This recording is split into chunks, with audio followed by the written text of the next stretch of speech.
تركيا تتأكد لك لازم تجي كردها وحركات نتالي بعد بسرعة تأكد دمشق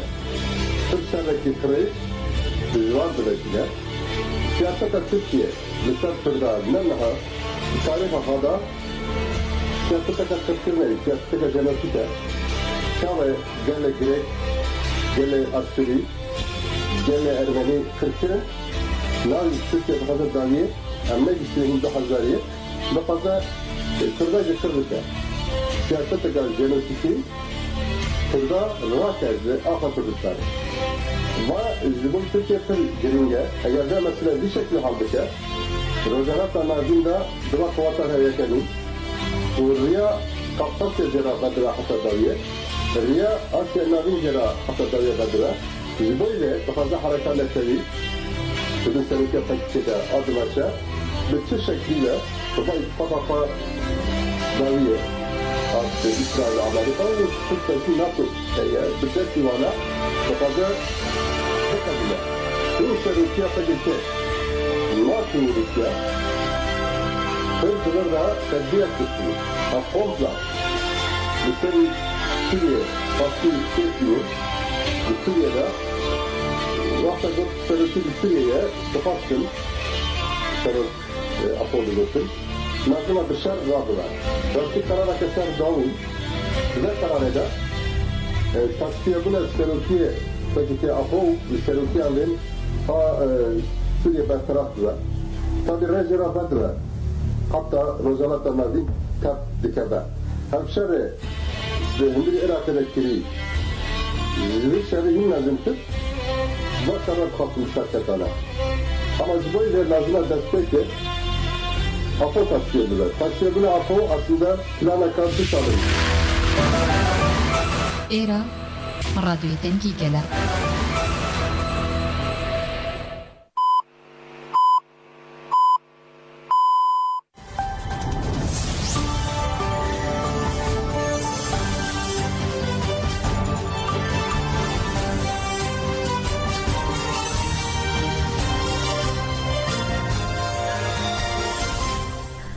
سلاوتان لبه هم کاتتان باش برزان بارمتی ها و کارانم حالا کنم راست شما بیست حوتی شباتی 2024 تان پیشکشکین بسرمان بن.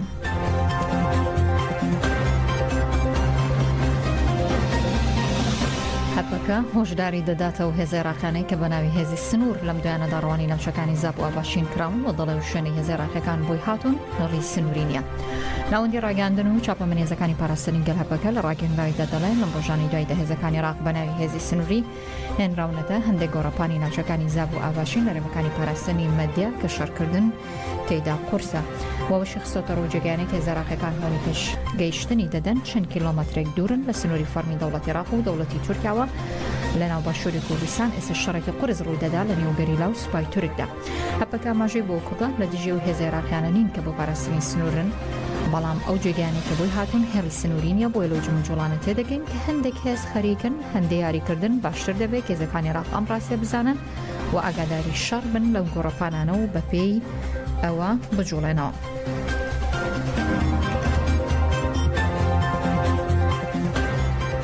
ایواری دونه دولتی ترک جاری که دیگه بردمانی هرمکانی زب و متینا و گاری لباشوری کردستان کرد با گیری او زنیارانی که دست روشنویس کوتوا لسر چهار مکان وانه فرق جنگکانی دولتی ترک هرمکانی زب و متینا و گاری لباشوری کردستان بردمان کرد سر چهار کامجی بکر بردمانی که بوماکی زور بردام بود یعنی کانیش نزندرا هر وفرقی دولتی ترک دوای بردمانی که اشتاد رنگانی کی شوی را بردو هر واسمانی نوچک دست سراوتوا.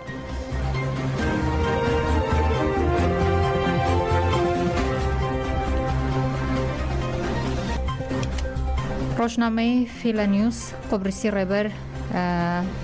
اوجلان وکو ربرکی گردونی پناسک رو به شکل کتابی مانیفستی شهرستانیتی دموکراتی لجر ناونشانی به تاشه بردکانی امرالی و زنجیر کراون بلاو کردو توا. روشنامه فیلانیوسی قبرسی که پرخوانرترین روشنامه به سال 1955 بلاو دکرتو بابتی که به ناونشانی تاشه بردکانی امرالی زنجیر کراون درباری ربر بلاو جلان و پروژه کنفدرالیسمی دموکراتی بلاو کردو تو تیدا ربر پویکو ربرکی جانی نابردو. نویسر آلکوس میهالدیس لگوتاره کده لە ڕۆژنامەی فیلەنیوس جێگەیەکی بۆ نووسینەکانی ڕێبەرۆ جەلان تەرخان کردو. میخال دیس لەسەر مەبەستی نووسینی ئەو وتارە دەڵێ گەلی کوڕ ڕێبەرەکان لە تورکیا گۆشەگیر کراوە کە چەند ڕۆژێکی کەم ماوە بۆ ئەوەی 75 ساڵی تەمەنی پڕکاتەوە بە چەند ڕۆژی ڕابردوودا 25 ساڵی دیرگرتنی لە ئیمرانی تاو کردووە. وەو دەڵێ پلانگەڕینی دەوڵەتی ڕفاندن و ڕادەستکردنی ئەو جەلان بە دەوڵەتی تورک نەبووە هۆی لاوازکردن بزوتن ڕزگاری خوازی کورد بەڵکو ڕابەرەکان وەکو کەساتێکی گەورە شۆڕژگەڕی بەرهەمەکانی وەرگێڕاوەتە سەر 25 زمانی جیانی جێگەیەک دەدەم بە نووسینەکانی ئەم کەسایەتی گەورەیە پاشان باوسەنگاندن بۆ مێژووی پلانگەڕین و دەوڵەتی و کەساتی ڕێبەرۆ جەلان درێژە بە نووسینەکان دەدا لەسەر پرۆژەی نەتەوەی دیموکراتی و پرسی کورد و گەلانی ناوچەکە.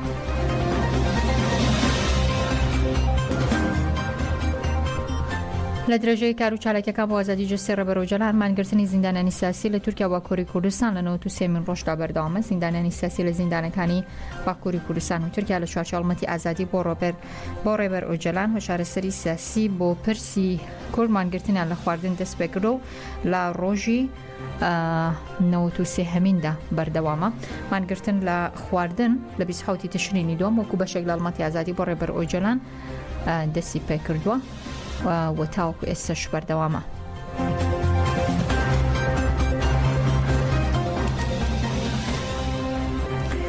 هەرشە داگیرکاریەکانی دەوڵەتی تورک بۆ سەر باشوور و ڕۆژاوی کوردستان بەردەوامە هیچ هەڵوەستێکی ژوەران بەرەو هێرشانە کە ئازادی خوازان و هەوڵاتیان دەکاتە ئامانج نیە. چالاکوانانی شارچکەی ڕانیش دەڵێن پێویستە گەلی کورد لە ناودەروی کوردستان یەکگرتوو بن بۆ تێکشکاندنی پلانی ئەو داگیرکاریانە. تاویستان دووە کە دەبینێت دۆزی ڕەوای گەلی کورد لە ڕۆژاوای کوردستان و لە بەشەکانی تروە لە ناو لە دەرەوە بەرەو پێشەوە لەسێر ئەوانە چاویان هەڵابوون پێشکەوتن و بەو ئیستیقرار و جێگیربوون و بەرەو پێشچوونی خەباتی ڕەوای گەلەکەمان و ئیستیقراربوون و ئیدارە خۆزیەکان و خۆ بەڕێوەبەری ڕۆژ ئاواش بە تایبەتی ئەمە تاویستان و داگیرکەرە دائیمەن هێرش دەکەم پەلە قاژەی دوایین مەرجیانە بەرچاو تەنجیانە ناتوانن ئەمە حەزمکەن و ئەمری واقعی شەگەلەکەمان گەیشتۆتە ئاستێک لە ڕۆژهەڵاتی هیچ پرسێک بەبێ گەلی کورد تێناپەڕێندرێت. بەڵام ئەوەی کە زۆر گرنگە گەلی کوردان لە ناوە لە دەرەوە کۆدەنگ بۆ هەماهەنگ بن هاوکار بن بۆ تێشکاندن و تێپەڕاندنی ئەم پیلانانەی داگیرکەرانی کە ئەمڕۆ لە سەرگەلەکەمان تاقی دەکرێتەوە. بەداخەوە ڕوشم لە کۆمەڵگای نێودەوڵەتی و ڕێکخراوەکانی مافی مرۆڤی ئەوروپا کە سنوورێک بە پێشەلکاریەکانی دەوڵەتی ستەمکاری تورکدا بنێن کە هیچتر پەلاماری گەلانی ئازادی خواز نەدات. پێویستە گەلی کورد یەکگرتوو بێ سوور بێت تێکۆشان فراوانتر بکەن خەبات بکەن لە ناوە لە دەرەوە بەردەوام بن لۆبی دروستکەن چالاکی سیاسی و خۆپشاندان و ناڕزایەتی دەرببڕن و لە ناو خۆشماندا بەهێز بین و خۆڕاگربین. دەوڵەتی تورک گرفتی هەیە یاخود بڵێن گرفتێکی سایکۆلۆژی هەیە لەگەڵ نەتەوەی کووردا هەروێنە و هەر هێناوهێنانی کورد لە هەر شوێنێکدا بێت ئەو پێی سەخڵەت دەبێت. بۆیە بە هەموو شێوەیەک پەلاماری باشووری کوردستان و ڕۆژاوای کوردستان و لە باکووریش بە هەمان شێوە ئێمە دەوڵەتی تورک شەرمەزار دەکەین لەو هێرشانە کە سیادەی دەوڵەتی عێراقیش پێشێل دەکات. دەبوایە دەوڵەتی عێراقی لەسەر ئەو پرۆسەی بەردومانکردن و ئەوانە بێتە دەنگ و سیادەی خۆی بپارێزێ. بەڵام بەداخەوە دەوڵەتی عێراقیش دەوڵەتێکی وەکو دەوڵەتی هەڵۆشاوە حسابی بۆ دەکرێت چونکە ناتوانێت سنوورەکانی خۆی بپارێزێ نەیتوانی وە. مەڕێزان جارێکی دیکە دەگەڕێنەوە بۆ مژاری جێگیرکردنی هێز عێراقیەکان بۆ خۆتان دەزانن کە دوێنێش لە ڕاگەنراوێکدا هەبەکە هۆشداریدا بوو ئەو هێز عێراقیانی کە بەناوی هێزی سنوور لەم دوایانە ڕەوانی ناوچەکانی زاپ و ئاڤاشین کراون هاوکات کەجێکەش بە هەمان شێوە هۆشداریدا بوو لەگەڵ دکتۆر حەکیم کەریم ئەندامی کەنەکەوت هاوکات چاودێری سیاسی گفتوگوی زیاتر دەکەین. دکتۆر سوپاس دەکەم بۆی کە بە مفاجئی تەلەفۆنم بۆ کردیت و ئامادە بووی لەگەڵما ئەم گفتوگویە بکەیت. بۆ خۆ دەزانی کە ئێستا ژمارەێک لە هێزی عێراقی بەناوی هێزی سنوورەوە ڕەوانەی ناوچەکانی زاپ و ئاڤاشین کراوە. ئەمە جاری یەکەمیش نییە کە پێشتریش هێزی دیکە جێگیر کراوە. دەمێت خوێندنەوەیکی جەنابەت گشتگیر بزانم لەسەر ئەمە. دیارە ئەم ڕووداوانەی کە ئێستا ڕوودەدەن بە تایبەتی باس لە بردننی هێزەکانی پاراستنی سنوور دەکرێت بۆ ناوچەکانی ژێ دەسەڵاتی گەڕیلا شتێکی تازە نییە و ئەکرێت دیخێن ناو چوارچێوەی ئەو ئامانجانەی کە تورکیا لە ناوچەکەدا دەیەوێت چ لە ڕۆژاوای کوردستان چ لە باشووری کوردستان و بەداخەوە یعنی ئەوەی کە دەگوزارێت جۆرێک لە هەماهەنگی لە نێوان پارتی دیموکراتی کوردستان و هێزەکانی دەوڵەتی تورکیایە و لە ناو ئەم پرۆسەی داگیرکاری کێسا بۆ سەر خاکی عێراق لەناو قەوسێکا خاکی عێراق کراوە چەندین بارگا و بنکەی سوپای ئەم تورکیا لە باشووری کوردستانەیە و تا ئێستا و دەوڵەتی عێراقی ڕاستە لە هەندێک وەناغدا لەنگی بەرز کردوەوە تەنانەت لە ئەنجومەنی ئاسایشیش قسەی لەسەر کردووە بەڵام بەهۆی دابەشبوونی سیاسیانەی دەسەڵاتدارەتی حکوومەتی عێراقیش بەوەی کە بۆ منەوە وەزیری بەرگری بەردەوام سونەیە و هەمووشمان نەزانین کە ئەو هێڵە سیاسیە سونانەی کە ئێستا حکومڕانی لە عێراقا بەشدارن پەیوەندێکی پتەویان لەگەڵ تورکیا و تەنانەت نزیکایەتێک لە استراتیژ و سیاستکردنی شایە و بە هەمان شێوە پەرلەمانی سەرۆکی بڵێن پەرلەمانی عێراقی و ئەوانشی کە لەناو حکوومەتی عێراقیە متەنەفذن دەسڵاتی گەوریان هەیە لەلایەن هەرێمی کوردستان و بڵێن ئەوەی کە کوردەکان چ لە سەر و کۆمال لە ئاستێکی وا کە بتوانێت پێگە و سەلاحەتە فەرمی و بڵێن مەرسومەکانی بەکاربێنێت کە سیادەی عێراق پێشێراوە یعنی ئەمە کاتێک کە قسە لەسەر سیادە و سەروەریەکەین سەروەری لە علومی سیاسیە شتێکە غیر قابلە تەجزیە واتە تۆ ناتوانانی سەروەری دابەشکەی بڵێ بە وڵا لەبەر ئەمە پارچەیەکی کوردستانە تورکیا داگیری کردووە زۆر کێشەنیە چونکە سەروەری بێحورمەتی پێشێرکردنی سەروەری بێحورمەتیە بەرامبەر بە دەوڵەتی ناوەند پێش ئەوەی بێحورمەتیە بەرامبەر بە دەوڵەت هەرێمی کوردستان ئەکرێن دابەشبوونی سیاسیانەی دەسەڵاتداری و حکومڕانی لە عێراق و لە هەرێمی کوردستانە لە دەرەوەی بنەما نەتەوەی نیشتیمانەکان چ بۆ کوردبوون بێت چ بۆ پارێزگاریکردن لە شوناسی عەرەبی عێراقی و کوردبوونی هەرێمی کوردستان ئەمە بە جۆرە لە جۆرەکان ئەکرێ بڵێن پێشێرکاری سەروەری و بێدەنگیش لە پێشێرکاری سەروەری لە دەستدانی متمانە و ئەو ڕوانینەیە کە خەڵک بە ئەخلاقیانەت سەیری حکومڕانێکی لەو جۆرە ناکات. باشە دکتۆر حەکیم ئەم بەیانیە گوێم لە چالاکوانێکی سیاسی بوو لە باشووری کوردستانە قسەکەی زۆر سەرنجی ڕاکێشان باسی لەوە کرد کە خەڵکێکی زۆر هەیە باس لەواکە وەڵا سیادەی عێراق پێشێل کراوە یاخود سیادەی هەرێمی کوردستان پێشێل کراوە قسەی ئەو چالاکوانەوە بوو بۆ مەگەر عێراق سیادەی ماوە تا پێشێلی بکە؟ ئەزانی سیادە بەکو باسم دێت سەروەری شتێکی کاتێک کە قسە لەسەر لە ناو قەوسێکا دەوڵەتەکەین چوارچێوەی ئەو دەوڵەتە ئەوەی کە پێڵێن سنووری ئەو دەوڵەتە حرمەت و کەرامەتی ئەو دەوڵەتێ لەبەرەوە تەجاوزکردێکی ناقانونی ئەمە بە مەفهومی سیاسی قسەکەین تەجاوزکردن و تەدەخولکردن و هاتنە ناوەی هەر دەوڵەتێکی دی بۆ دەوڵەتەکەی تر تەنانەت تۆپەقاندنێک ئەوەی کە پێڵێن یعنی ئەگەر بڵێن تۆپبارانکردنێکی بە پێشێرکردنی سیاسەدانێ نەک هاتنی فڕۆکەی بێ فڕۆکەوان هاتنی جێش و سپا و بنکەی گەورەی سەربازی ئەمە پێمانەڵێ وەکو پێشتر پێموتی پێمانەڵێ کە ئەم دەوڵەتە کە دەوڵەتی عێراقە بەداخەوە لە ئاست پاراستنی سنوورەکانیانە لە ئاست پاراستنی سنوورەکانیشانە و بە دڵنیایەوە شێوازی بەڕێوەبردن و حکومڕانەکەی کێدەشێ پرسیارەوە باشە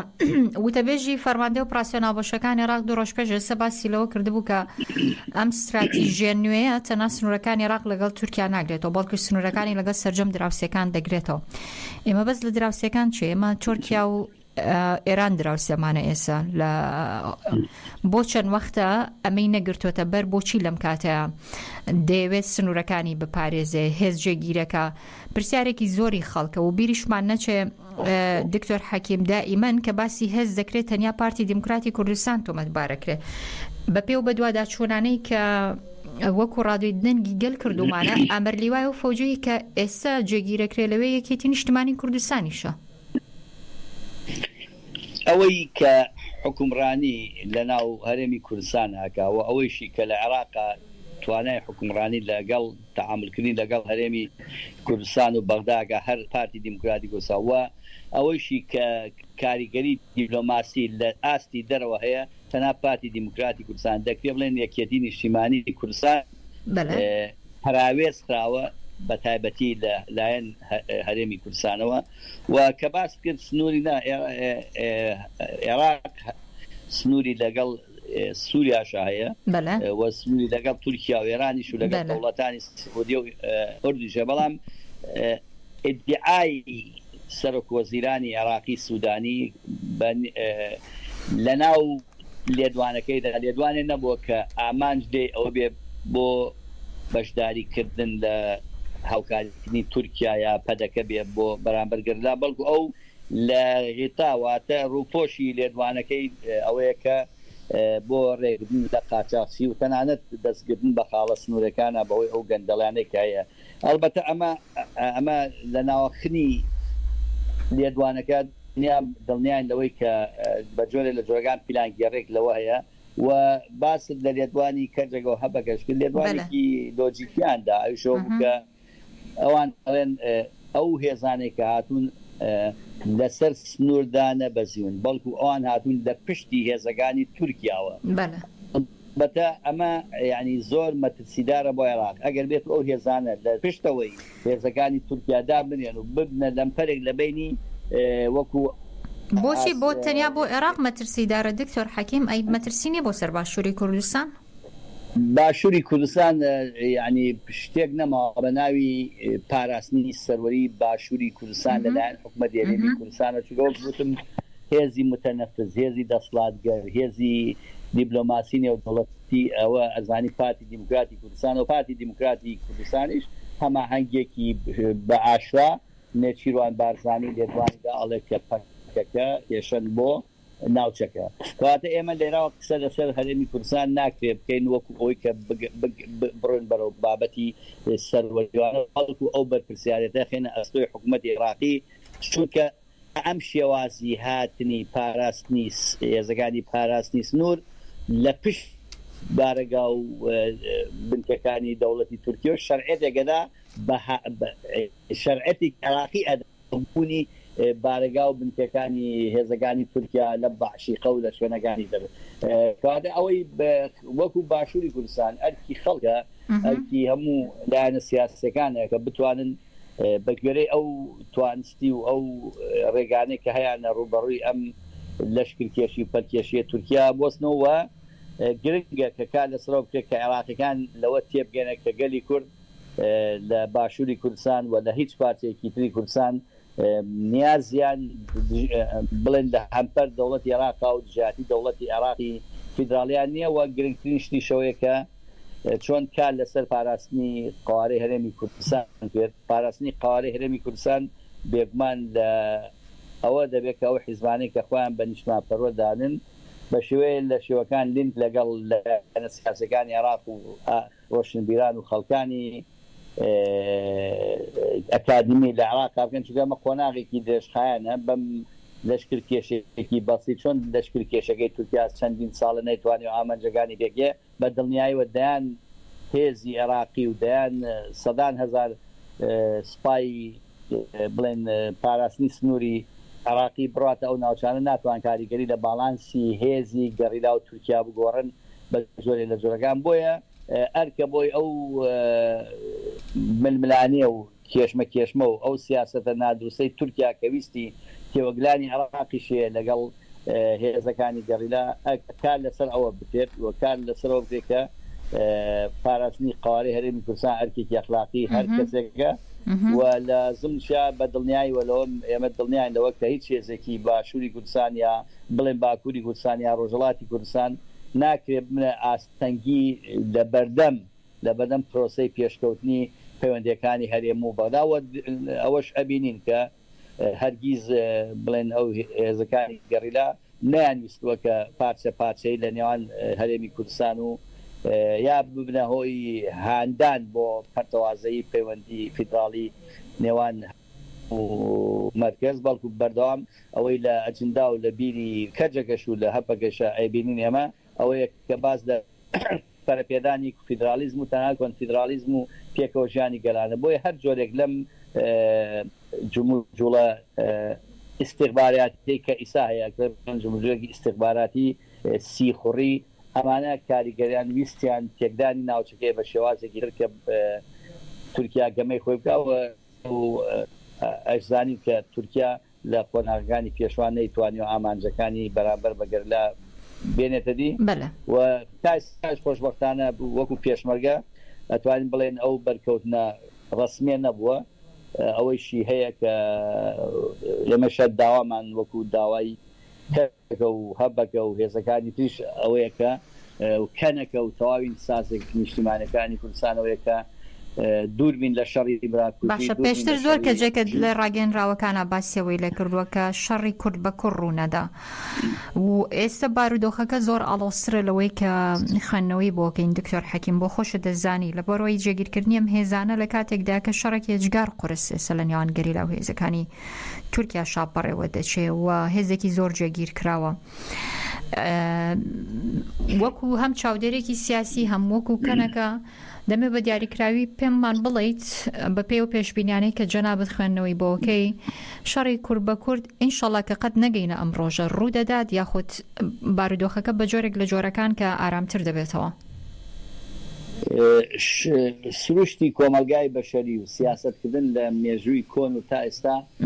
شەڕ هەر هەیە بەڵام شەڕی ڕەوایە شەڕێک شێ ناڕەوایە ئەگەر لە ئەگەری ئەوەی کە تۆ بەڕێز باسەکەی کاتێککە شەڕێک لە نێوانی دوو پارچەی هێزی هەرێمی کوردستانە مەسەلەن گەڕیدە و پێشمەرگەرا بێت بە دڵنیاییەوە ئەم شەڕە ئەو هێزەی کە لە پشتی بابەتە نیشتیمانی نەتەوەیەکانە ئەکردە شەڕی ڕەوا و ئەو هێزەشی کە لەگەڵ دەوڵەتی داگیرانە بێگومان ئەتوان بڵێن ئەوە شەڕێکی ناڕەوایە و ڕەنگە میلەت نەفرەتی لێ بکات بۆیە لەم کۆناغا چاوەڕوان ناکرێت ئەو شەڕە ببێت ڕەنگە وەکو هەموو قۆناغەکانی تریش بەس پەیوەندی بەچیوە لەسەر چی مادەوە ئاستی ئاراستەکردنی گوتاری هەر هەمومان ینی دایانە سیاسەکانی دەستگا و سازەکانێت هەموو هەوڵەکان کرد دەگەر بۆی کاریگەری لەسەر ئەنعکاسەیە کاریگەریکی لەسەر دەوڵەتی عێراقی هەبێت لە هەموو شوێنێک و کەناڵێک قسە لەسەر عێراقیەکان و دەوڵەتی عێراق و مؤسسات و وەزارەتی دەرەوە بکرێت لە دەرەوە لە دایسپۆرا لە کەنەکە لە هەر شوێنێکی ترۆ بۆ ئەوەی کە بە دەوڵەتی عێراقی بوو گەلی کورد لە هەر چوارپارچەی کوردستان پاڵپشتی قوارەی سیاسی و دەستوری و فیدراڵی هەرێمی کوردستانن هیچ هێزێکی ئەم چوارپارچە دژ بە سیادە و سەروەری دەوڵەتی عێراق نییە و ئەو بوونی ئەو هێزانش کە ئێستا بیانووی هاتنی دەوڵەتی تورکیایە لە پرۆسەیەکی سیاسی ئاشتی نێودەوڵەتی تەنانەت بە ڕەزامەندی عێراق و تەواوی تورکیا و تەنانەت ئەوروپیەکانیش ئەمریکیەکانیش کە لە پرۆسەی ئاشتیا لە تورکیا ئەو هێزاناتە دەرەوە هێزێکین کە مەترسیان لەسەر سەقامگیری و ئاسایشی بە عێراق بێت بەڵکو هێزێکن خوارد ناوناو هێزی خۆپارێزی دەکەن کە ئەو شەڕە دروست بێت و دڵنیاش بین گەلی کورد ئەو هۆشیاری پیا کردووە کە شەڕی یەکتر نەکەن. دنیایەک سوپاس دکتۆر حەکیم کەریم ئەندامی کەنێکە و چاودێری سیاسی کە لەگەڵمان بووی ڕۆژێکی خۆشتان هەبێت.